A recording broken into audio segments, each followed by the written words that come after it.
नमस्कार प्यारे विद्यार्थियों। पिछले वीडियो में हमने प्रथम पाठ के जो छोटे प्रश्न और महत्वपूर्ण प्रश्न थे उनको पढ़ा था। इस पाठ में हम छोटे और महत्वपूर्ण प्रश्नों को पढ़ने जा रहे हैं। उम्मीद है कि आपके लिए ये परीक्षा में लाभदायक सिद्ध होंगे। तो बिना समय गंवाए हम शुरू करते हैं। अगर आपने अभी तक इस चैनल को सब्सक्राइब नहीं किया है तो चैनल को सब्सक्राइब कर लें और बेल आइकन का बटन भी दबा लें, क्योंकि बेल आइकन का बटन दबाने से आपको ये फ़ायदा मिलने वाला है कि जैसे ही कोई वीडियो अपलोड किया जाएगा और उसका तुरंत नोटिफिकेशन आप तक पहुंच जाएगा, जिससे आप बिना समय गंवाए आगे की वीडियो देख सकते हैं। तो शुरू करते हैं हम दूसरे पाठ के महत्वपूर्ण प्रश्नों के बारे में। तो रिक्तस्थान यानी रिक्त का मीन होता है खाली जगह, ये भरनी है हमने। तो पहला जो प्रश्न है, सूक्ष्म जीवों को की सहायता से देखा जा सकता है। तो किसकी सहायता से देखा जा सकता है? तो ये सूक्ष्मदर्शी जो होती है, सूक्ष्मदर्शी की सहायता से हम देख सकते हैं। ध्यान रखना, सूक्ष्म जीव की परिभाषा अगर पूछा जाए तो यानी ऐसे जीव जिन्हें सूक्ष्मदर्शी की सहायता से देखा जा सकता है उन्हें सूक्ष्म जीव कहते हैं। आते हैं अपने नेक्स्ट प्रश्न की तरफ।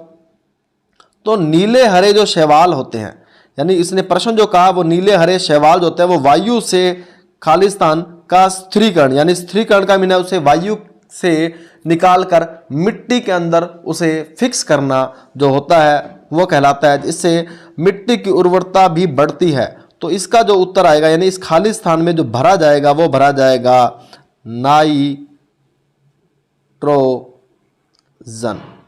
तो इसके अंदर हम नाइट्रोजन का स्थिरीकरण, यानी नीले हरे शैवाल जो है वो वायु से नाइट्रोजन का स्थिरीकरण करते हैं। तो बिना समय गवाए आगे की तरफ बढ़ते हैं।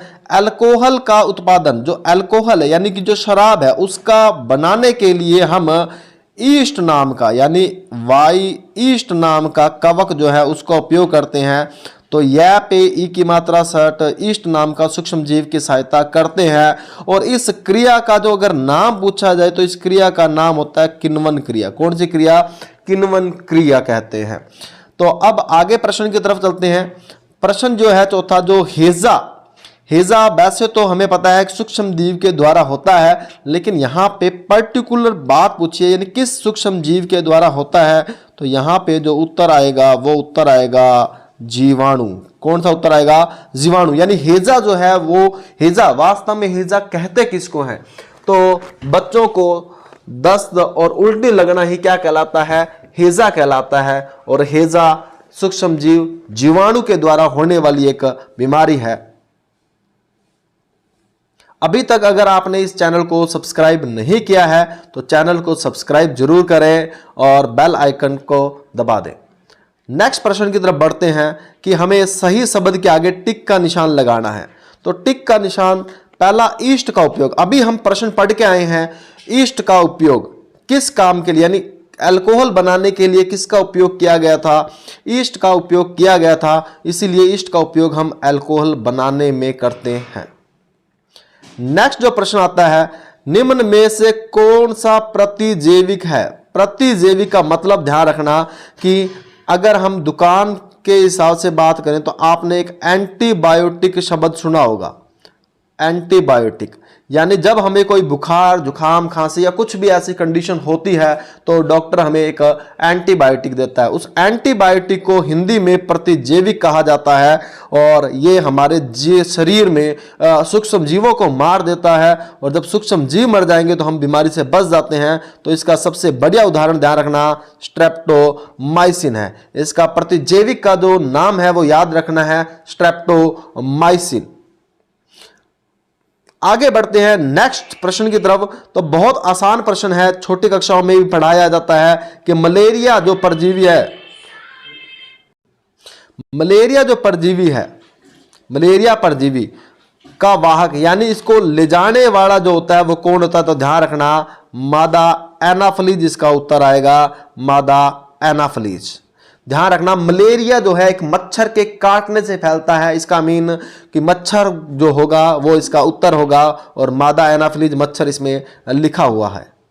नेक्स्ट प्रश्न की तरफ बढ़ते हैं कि संचरणीय रोग। ध्यान रखना, संचरणीय रोग वो होते हैं जो एक बीमार व्यक्ति से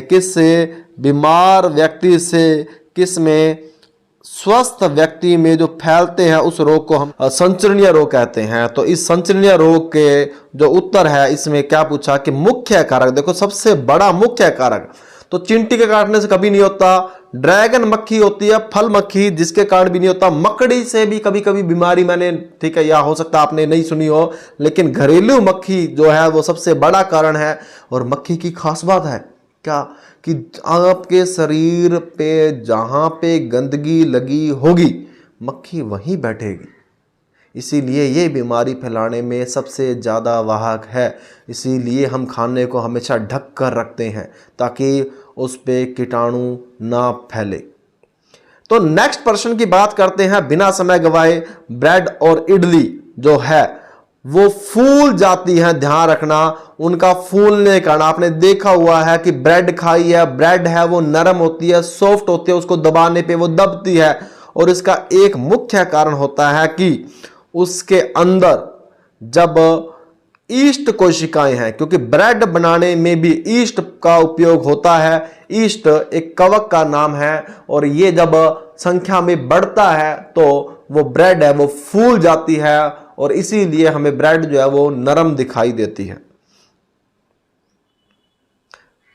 नेक्स्ट प्रश्न आती है, देखो अभी हमने बात की थी कि चीनी को अल्कोहल में, अभी हमने एक प्रश्न पढ़ा था कि अल्कोहल बनाने के लिए किसका उपयोग होता है, तो उस समय मैंने आपको उत्तर बताया था ईस्ट। अब दूसरा प्रश्न क्या था, ईस्ट से क्या बनाया जाता है, ईस्ट से बनाया जाता है अल्कोहल। और तीसरा इसी प्रश्न को पूछा गया घुमाकर कि चीनी को अल्कोहल में परिवर्तन करने की प्रक्रिया का नाम, तो ये नाम किण्वन है। क्या नाम है, किण्वन। तो अभी तक हमने रिक्त स्थान और छोटे प्रश्नों को किया और उम्मीद करता हूं कि आपको ये समझ आया होगा। और अभी तक अगर आपने इस चैनल को सब्सक्राइब नहीं किया है तो इस चैनल को सब्सक्राइब करें। और फिर हम आगे की तरफ बढ़ते हैं। तो आगे की तरफ है प्रश्न हमारे पास, मिलान कीजिए। प्रश्न जो दिए हुए हैं वो दिए हुए हैं मिलान कीजिए, यानी कि मिलाना है किसको, कॉलम ए को किससे, कॉलम बी से। तो हमेशा ध्यान रखना, कुछ अभी हमने बात की थी कुछ जीवाणुओं की और कुछ चीजों की जो मिलान करने में हमारे सहायता करेगी। अब क्या सहायता करेगी पहले देखते हैं। देखो जीवाणु, यहां पे जो प्रश्न दे रखा है 1 2 3 4 5 6 दे रखे हैं, जबकि उत्तर जो दे रखे हैं वो 7 तक दे रखे हैं। तो अब हमें इसको थोड़ा सा ध्यान से देखना है। हमेशा जो जीवाणु होता है, जीवाणु, अभी हमने बात की थी कि हेजा होता है, उससे क्या होता है, हेजा। तो जीवाणु जो है वो किसका कारक है, हेजे का कारक है। विषाणु का हमेशा याद रखना, और पेपर में भी काम आने वाला प्रश्न है कि एक विषाणु जो होता है, यानी विषाणु से होने वाला रोग अगर पूछा जाए तो एड्स नाम का कारक है। अभी तक हमारे 2 प्रश्न हो गए। तीसरा जो प्रश्न आता है वो ध्यान रखना, वो आता है अभी, उसमें पूछा गया है ईस्ट। ईस्ट अभी हम पढ़ के आए हैं ब्रेड बनाने में। अभी ऊपर की तरफ जो प्रश्न पड़ा है ईस्ट, जो आता था ब्रेड की बेकिंग में, यानी कि ब्रेड को बनाने में काम आता था। तो 3 प्रश्न जो हमने अभी ऊपर पढ़े उसी में से उत्तर आ गए, तो इसीलिए अब हमारा ये मिलान करना आसान हो गया। नेक्स्ट बात करते हैं किसकी, लैक्टोबैसिलस की और प्रोटोजोआ की। तो ध्यान रखना, लैक्टोबैसिलस ये खास नाम याद रखना है आपको। अगर नहीं याद है तो इसे 2 बार लिख के देख लो, लैक्टोबैसिलस। ये वो बैक्टीरिया है जो दही का जमना, यानी दही जमाने में काम आता है। घरों के अंदर जब भी आप दही जमाते हो या दही बनाते हो तो दूध के अंदर थोड़ा सा छाछ या दही मिलाया जाता है और उस दही के अंदर जो जीवाणु पाया जाता है वो लैक्टोबैसिलस होता है। इसीलिए दही बनाने में जो काम आता है वो है लैक्टोबैसिलस। नेक्स्ट प्रश्न की तरफ चलते हैं, राइजोबियम। यह भी आपको महत्वपूर्ण प्रश्न है, इसको याद रखना है। यानी ये राइजोबियम भी एक प्रकार का क्या है, जीवाणु है। और ये जीवाणु कहां काम आता है, अभी हमने एक प्रश्न पढ़ा था नाइट्रोजन के स्थिरीकरण में। नाइट्रोजन के स्थिरीकरण में, ये रिक्त स्थान पढ़ा था हमने, तो नाइट्रोजन के स्थिरीकरण में काम आने वाला जो जीवाणु है वो कौन सा है? राइजोबियम है। तो राइजोबियम का जो उत्तर आएगा वो नाइट्रोजन का स्थिरीकरण होगा। अब हमारे पास जो रह गया वो रह गया है एक प्रोटोजोआ। तो आपको अभी बताया था कि मलेरिया जो रोग होता है वो एक मच्छर के काटने से होता है, और उस मच्छर का जो नाम है वो आप नीचे कमेंट बॉक्स में लिखें। लेकिन हम बात करते हैं मलेरिया का कारक, यानी मच्छर में ऐसी क्या चीज थी जिसके कारण हमें मलेरिया होता है। तो ध्यान रखना, एक प्रोटोजोआ होता है जो मलेरिया का कारक है। तो अब एक बार फिर हम इनको मिलान कर लेते हैं जिससे हमारे उत्तर है वो आसानी से याद हो जाए। तो एक बार दोबारा देखिए इसी को, कि अगर हम बात करें एक जीवाणु, तो जीवाणु जो है वो एक हैजे का कारक है। दूसरी बात करते हैं राइजोबियम की, राइजोबियम नाइट्रोजन का स्थिरीकरण करता है। तीसरी बात होती है लैक्टोबैसिलस की, तो लैक्टोबैसिलस दही के जमने में सहायक है। ईस्ट की जब बात करें तो ये आती है ब्रेड की बेकिंग, यानी ब्रेड को बनाने में काम आती है। जबकि एक प्रोटोजोआ की बात करें तो प्रोटोजोआ मलेरिया का एक कारक है, और एक विषाणु की अगर बात करते हैं तो ये एड्स का कारक है। और जबकि अगर प्रतिजैविक उत्पादन करने की बात करें तो ध्यान रखना, इस प्रतिजैविक उत्पादन करने में भी हमारा जीवाणु जो है वो सहायता करता है। इसीलिए इस जीवाणु जो है इसके दो उत्तर बनते हैं, एक तो बीमारी के रूप में और एक लाभदायक यानी प्रतिजैविक के उत्पादन में। तो उम्मीद करता हूं ये वाले महत्वपूर्ण जो प्रश्न थे वो आपको समझ आए होंगे।